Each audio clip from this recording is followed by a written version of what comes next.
સંત એ દાતા છે, સદગુરુ એ દાતા છે. આવા મહાપુરુષોને આપણે શું આપી શકીએ? આપણે એમની પાસે લેવાનું છે. બોલો કૃષ્ણ કનૈયા. આવી એક એવી મહાન વસ્તુનો બાપુએ જે ઇશારો કર્યો, હું કોણ, એવા નામની જે વાત, અમર નામની વાત, જેનો ત્રણ કાળમાં નાશ નથી, આવી મહાન વસ્તુ જ્યારે સદગુરુના સાનિધ્યમાં જ્યારે મળી જાય ને, પછી આપણે એ વસ્તુને પચાવવાની.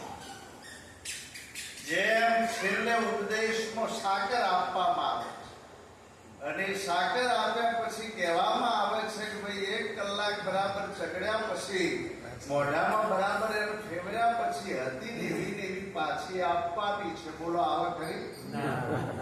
જેમ સાકર આપણા રગે રગમાં ઉતરી જાય છે, આ જ્ઞાન પણ જ્યારે રગે રગમાં ઉતારવા માટે આવા અનેક કાર્યક્રમોનો આપણે ઘસારો કરવો પડે. આવા સંતોના આપણે સેવવા પડતા હોય છે. પણ ઉપદેશ લીધા પછી તમે જુઓ, ઘણા બધા લોકો સૂઈ જાય છે. જય ગુરુ. આજે જો ઘસારો નહીં રાખીએ તો આપણાને આ વસ્તુ પ્રાપ્ત થાય. જેમ શાક સમારવાની શરીરને તમે અઠવાડિયું બાજુમાં મૂકી દો, સાહેબ એમાં કાટ આવે છે, કાટ એમાંથી જ આવે છે. આજે 1 લાખ રૂપિયાનો મોબાઈલ ફોન હોય, પણ જો ચાર્જર ના હોય તો સાહેબ આપણે 15 દિવસે, અઠવાડિયે, મહિને જો ઘસારો આવા શબ્દોમાં નહીં રાખીએ ને, તો સદગુરુએ આપેલી વાતના આપણે ભૂલી જઈએ. એટલા માટે જ્ઞાન લીધા પછી સતત ઘસારો રાખીએ. જે વાતની આપણને ખબર નથી પડતી, આવા કોઈ જ્ઞાની મહાપુરુષો પધાર્યા હોય તો આપણે એમને વિવેકથી પ્રશ્ન કરીએ તો પણ એનો જવાબ મળી જાય.